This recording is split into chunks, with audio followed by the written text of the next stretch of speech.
بسم اللہ الرحمن الرحیم۔ السلام علیکم ناظرین۔ ناظرین، آج بڑی اسپیشل ویڈیو میں آپ کے لیے لے کر آیا ہوں۔ وہ ہے کہ ہمارے نبی پاک صلی اللہ علیہ وسلم کے اخلاق اور نبی پاک صلی اللہ علیہ وسلم کی زندگی جو ہے وہ ہمارے لیے ایک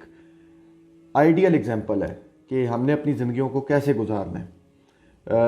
اس میں کوئی ایسی فیلڈ نہیں ہے کہ جو ایمٹی چھوڑ دی گئی ہو۔ حضور پاک صلی اللہ علیہ وسلم کی جو ہے وہ کاروبار کرنے سے لے کے اپنی گھریلو زندگی کو کیسے گزارنا ہے، اپنی جو ہے وہ آپ نے دوستوں رشتہ داروں سب کے ساتھ جو کیسا برتاؤ رکھنا ہے، تو آپ کو کوئی ایسی چیز جو میری نالج میں تو ایٹ لیسٹ نہیں آتی کہ جو حضور پاک صلی اللہ علیہ وسلم کی زندگی سے کور نہ ہوتی ہو، یعنی کہ اس سے ہمیں کوئی اگزامپل نہ ملتی ہو اور ہمیں کوئی راہ نہ ملتی ہو۔ آج جو ٹاپک ہے وہ اخلاق ہے میرا۔ اخلاق جو ہے ناظرین وہ بڑی امپورٹنٹ چیز اور بڑی لانگ لاسٹنگ چیز ہے۔ جب بھی آپ کسی سے ملتے ہیں تو اس کے اخلاق سب سے پہلے آپ پہ اثر انداز ہوتے ہیں۔ اس کی پرسنالٹی کا یہ جس کو کہتے ہیں آپ کور ہوتی ہے، جب آپ کسی سے ملتے ہیں تو آپ کو محسوس ہوتا ہے کہ اس بندے کے اخلاق کیسے تھے۔ اسی طرح ناظرین اگر ہم دیکھیں تو دوسری جو غیر مسلم قومیں ہیں وہ اس چیز میں بہت آگے ہیں ہم سے۔ ہمارے ہاں جو ہے انفارچونیٹلی ہم نے اس چیز کو جو ہے وہ بالکل اس پہ کام نہیں کیا اور بڑے شدید ہم اس میں پستی کا شکار ہے۔ میں آپ کو چند احادیث آپ کی جو ہے وہ پیش کروں گا آپ کے لیے، جس سے آپ کو اندازہ ہوگا کہ کتنا امپورٹنس ہے اخلاق کی جو ہے وہ اسلام کے اندر بھی اور ہماری زندگیوں کے اندر بھی۔ سب سے پہلے میں آپ کی جو حدیث ہے وہ ابو داؤد کتاب السنہ حدیث نمبر 4682 جو ہے اس سے ہے۔ سیدنا ابو ہریرہ رضی اللہ عنہ سے روایت ہے کہ رسول پاک صلی اللہ علیہ وسلم نے فرمایا، مومنوں میں سب سے زیادہ کامل ایمان والے وہ ہیں جو اخلاق میں سب سے اچھے ہوں۔ ٹھیک ہے، یعنی کہ ہم مومنوں میں یعنی مسلمانوں میں مومنوں میں لوگوں میں سب سے اچھے وہ لوگ ہیں کہ جن کے اخلاق سب سے اچھے ہیں۔ اسی طرح سیکنڈ پہ جو ہے وہ میرے پاس ایک حدیث ہے، ترمذی کی ہے حدیث 2003 نمبر حدیث ہے یہ۔ اس میں سیدنا ابو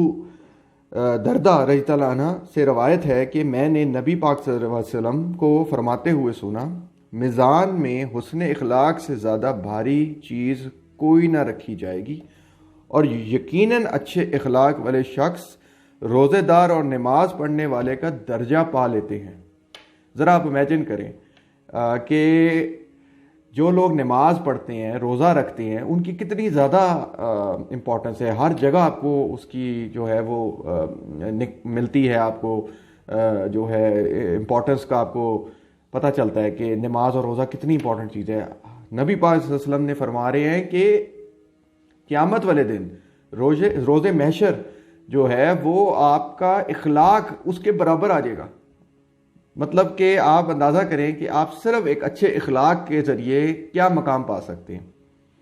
اسی طرح ایک اور حدیث ہے، ترمذی کی ہی حدیث ہے یہ بھی،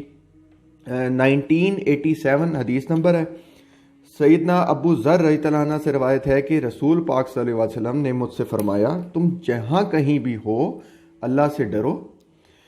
اور برائی کے پیچھے نیکی کرو،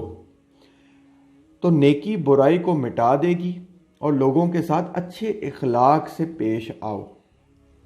آپ اندازہ کریں کہ یہ اس کا جو مفہوم ہو سکتا ہے، میں تو ظاہر سی بات ہے میں کوئی کسی قسم کا عالم دین نہیں ہوں، میرے سے جو ہے وہ میں اس لیے میں اس کو آپ کو کہوں گا کہ میری مسٹیکس پہ اس پہ میں معافی چاہوں گا، لیکن جو میں اس کو سمجھ رہا ہوں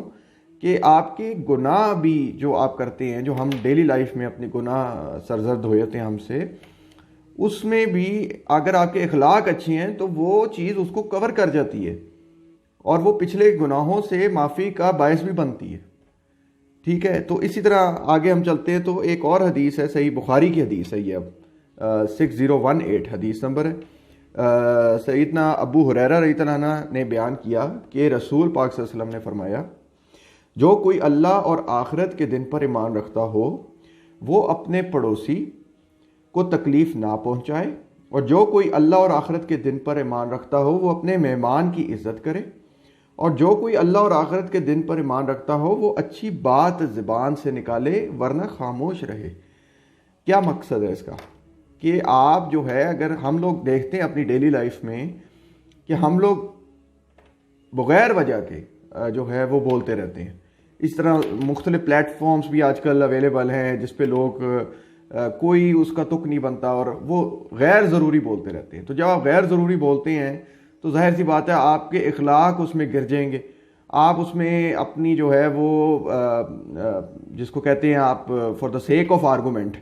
آپ اس میں کسی بھی قسم کی لمیٹیشنز کو کراس کریں گے۔ تو اس لیے اس میں اخلاق کے اندر رہتے ہوئے بہتری یہی کہی گئی ہے کہ اگر آپ بہتر بات کر سکتے تھے تو ضرور کریں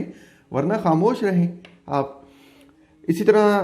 جو بہت ہی ایک زبردست حدیث ہے صحیح بخاری کی 5691 حدیث ہے ناظرین، اور یہ صحیح مسلم میں بھی ہے 2309، اور یہ انس بن مالک ناظرین، یہ حضور پاک صلی اللہ علیہ وسلم کے ساتھ انہوں نے کم و بیش 10 سال گزارے ناظرین۔ 10 سال کوئی چھوٹا وقت نہیں ہوتا کسی کے ساتھ گزارنے کے لیے، اور آپ جس کو کہتے ہیں ان سائڈ آؤٹ حضور پاک صلی اللہ علیہ وسلم کو یہ جانتے ہیں، اور بہت ہی اچھی آپ کو حدیث بھی ان سے جو ہے وہ روایت آپ کو ملے گی ان کی۔ اس میں یہ فرماتے ہیں کہ میں نے ان 10 سالوں میں، اب یہ حدیث ہے ناظرین، میں اس کو مفہوم سے آپ کو پیش کر رہا ہوں، کہ آپ صلی اللہ علیہ وسلم نے مجھے کبھی اف بھی نہیں کہا، اسی طرح کبھی مجھ سے غصے سے بات نہیں کی، اور یہ نہیں کہا کہ آپ نے یہ کیوں کیا یا آپ نے یہ کیوں نہیں کیا۔ اتنا نرم گو شخص، آپ اندازہ کریں کہ آپ کو، آپ مطلب میرے لیے تو یہ رونگٹے کھڑے کر دینے والی احادیث ہیں کہ آپ کسی کے ساتھ 10 سال گزار رہے ہیں، اور اس میں 10 سال کے اندر نبی پاک صلی اللہ علیہ وسلم نے کبھی بھی کوئی ایسا موقع نہیں ہوا کہ جس پہ جو ہے ان کے ساتھ وہ سختی سے پیش آئے ہوں کسی بھی چیز میں۔ تو آپ اس سے ان کے ٹیمپرامنٹ جو جس کو آپ کہتے ہیں اس کے کنٹرول کا اندازہ لگا سکتے ہیں۔ آج کل ہم کیا دیکھتے ہیں کہ اب اسپیشلی آگے رمضان آنے والا ہے کہ لوگ جو ہیں وہ رمضان میں بلا وجہ زیادہ غصے میں چڑچڑاپن اور وہ آپ دیکھتے ہیں بہت زیادہ ہو جاتا ہے۔ تو ان احادیث کو آپ پڑھیں، دیکھیں، سنیں جو نبی پاک صلی اللہ علیہ وسلم کے اخلاق کے بارے میں ہمیں بتاتی ہیں۔ اسی طرح آپ یہ بھی دیکھتے ہیں کہ ہمارے ہاں بڑے بڑے لوگ جو سو کالڈ بڑے بن گئے ہیں، وہ کسی عام کوئی سیکیورٹی گارڈ ہوگا، کوئی نارمل کام کرنے والے کئی ملازم ہوتے ہیں یا لوگ ہوتے ہیں، ان کے ساتھ بڑے ہی غیر اخلاقی طور پہ پیش آتے ہیں، بجائے کہ جس طرح آپ کسی بڑے انسان سے جب ملتے ہیں، کسی جو آپ کے نزدیک زیادہ رتبہ رکھتا ہے، آپ اس سے جس طرح اخلاق سے پیش آتے ہیں آپ سب سے ویسے اخلاق سے پیش آئیں۔ آپ ایک پولیس والے جو سڑک پہ آپ کے کھڑے ہیں، جو آرمی پرسنل کھڑے ہیں، یا آپ کوئی بھی اس طرح کا جو عام شخص ہے، آپ جیسے کسی اپنے بزرگ کو، بڑے کو، یا جس پیارے کو آپ عزت دینا چاہتے ہیں، ان لوگوں کو بھی ویسی عزت دیں، اخلاق سے پیش آئیں ان کے، اپنے منہ پہ، اپنے چہرے پہ ایک اسمائل رکھیں۔ یہ بڑا ضروری ہے ناظرین۔ تو مجھے پوری امید ہے کہ آپ لوگ اس چیز کو فالو بھی کریں گے، اور میں اس میں اینڈ پہ یہ بات بھی کہنا چاہوں گا ناظرین کہ اگر میری اس حدیث کوٹیشن میں کہیں کوئی غلطی ہوئی ہے تو پلیز میری ضرور رہنمائی فرمائیے گا۔ تو یہ کیونکہ جو ہے میری ایک اپنی میں اس میں ریسرچ کر کے میں نے یہ لکھی ہیں، ہو سکتا ہے کہ کہیں میرے سے کوٹیشن میں غلطی ہو گئی ہو، تو ضرور آپ کمنٹس کے اندر اس میں رہنمائی کیجیے گا، اور اپنے دوستوں، رشتہ داروں، سب کے ساتھ اخلاق سے پیش آئیں، اور اپنا بہت خیال رکھیں۔ اللہ حافظ۔